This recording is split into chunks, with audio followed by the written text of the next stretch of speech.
Stats do lie sometimes. If you look across the nation at the top receiving numbers, you will never find an LSU player listed there. But we know what the past pedigree is at that school, and we know what the offensive style is. We know what the quarterback situation is currently, and we know what kind of talent LSU has at wide receiver. We bring in Billy Gomila from And the Valley Shook, SB Nation's platform for LSU football and sports overall.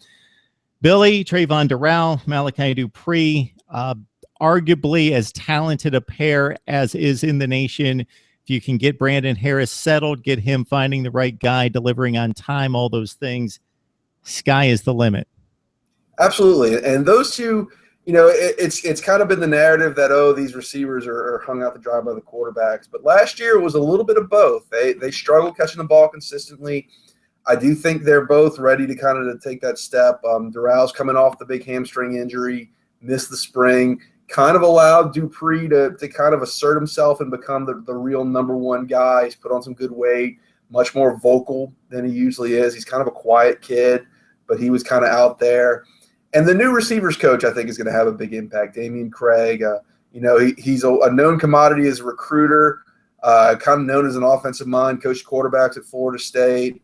And kind of just serving as a general offensive assistant for LSU. He's going to work with Brandon Harris a little bit. They have a good relationship, but brings a much more dynamic kind of, rah-rah, high-energy presence to the wide receiver position. He's very loud at practice. Hey. Yeah, so for folks trying to catch up with the personnel on all these teams, if you check out last year's rosters and rely on last year's stats, Trey Quinn has moved on to SMU, John Darst to TCU, and my thanks to Billy for checking me out and getting me all set up before we came on. So you got Dupree at 43 catches, almost 700 yards, 6 touchdowns. Dural a bit hampered because of the injuries and because of some drop passes, only caught 28, but big yardage per play. Now we look at the guys that have come in the last 2 years in the 15 and 16 recruiting classes, and it is freakishly good.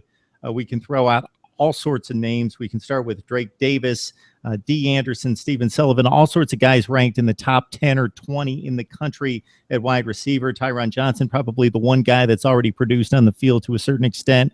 9 catches for $150 last year. Man, sort out the talent and ability right here. Yeah, they've got a lot of size and a lot of speed in those backup receiver positions. You had DJ Shark, who was kind of one of the big stars of the 2015 spring, and then kind of fell out with last year's receivers coach, Tony Ball, and just didn't get as much playing time. Finally got in on the field in the bowl game and had an 82-yard touchdown on an end around. So he's going to get some playing time. Jazz Ferguson, another big target. Not as much of a speed burner, but, a big guy, kind of almost like a small tight end. He may play in the slot. They're getting it figured out. And, of course, you've got Davis who comes in and, he's got all the talent in the world. He can do everything he sets his mind to do on any sort of athletic field. But he's kind of that genius kid who went all through school and never had to study and always got A's and B's and never had to work hard. And now he's in college. He's going to have to work hard. And I'm very interested to see if he gets that. If it clicks for him, he's going to play, and he's going to play a lot.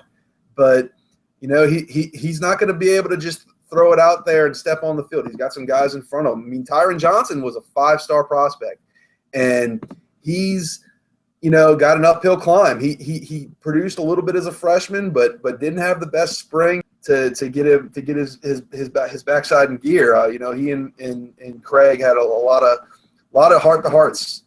So I've been told, but he's got the talent. There's no doubt about it. So you're loaded at wideout, and I guess similar to the fullback, the tight end at LSU has to kind of give way to the playmakers on the outside. Not a whole lot of passes going to come their way necessarily. Colin Jeter caught 12 last year. A lot expected in the blocking because of the pro set and because of the style of offense, and of course Leonard Fournette getting the ball most of the time. So can you set us up at tight end as well? Well, Jeter's going to be your starter, and he's a big target. He's probably the most balanced tight end they've had in a while. They've tended in the last couple of years to either be the kind of guy who's more just a big blocker, like a Dylan Gordon, who's Was 300 some pounds and actually caught the ball pretty well. He's just 300 pounds. It's kind of hard to get open when you're that big. Jeter's going to play a lot. Jeter can catch. He's not necessarily like a guy who's going to go down the seam and make a lot of big plays, but he can move the chains for you. There's some talent there in terms of recruits who are recruited to catch the ball. They've got to just show that they can get on the field and have some value in blocking enough that they don't want to be in that situation where, oh, well, that tight end's on the field, therefore they're throwing the football. They don't want it to be that obvious. Deshaun Smith, big recruit, very athletic tight end, can make some big plays. Struggled to stay healthy a bit. He missed about half last season with injuries. Corey Washington, another big-time recruit, Under Armour All-American, but kind of on the skinny side, more in that 225 range, at 6'5", needs to put on some bulk a little bit more still, but he's also just going into his sophomore season. So, time for him to develop. One guy who surprised a lot of people getting on the field was Foster Morrow as a freshman, kind of an afterthought recruit, but a big athletic blocker who is, has enough ability to kind of similar to Jeter, where he can get open and catch the ball. It's not necessarily going to blow by linebackers, but he can do his job well. And it's a unit overall that I think is more balanced than it's been. There's not that one guy who is quote unquote the blocker or quote unquote the receiver. They've got guys that can do a little bit of both. At the end of the day, it's one of those situations where a lot of pundits like to talk about, well, tight ends don't catch the ball at LSU, and it's like, well, when you have the receivers they have and you have the running backs they have, there's only so many places the ball can go, and I don't know if Colin Jeter catches 5 passes, whether or not that's going to make or break a game for LSU.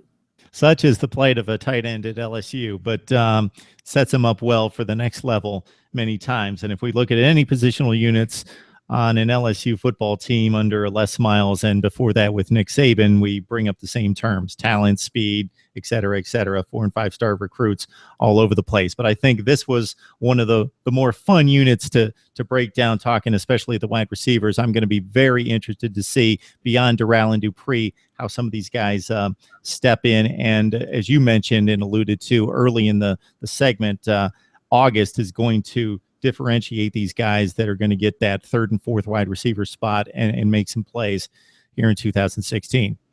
All right, Billy Gomila from And the Valley Shook on SB Nation's platform for LSU Sports. Billy, it's always a good time. Thank you, sir. No problem. Anytime, Mark.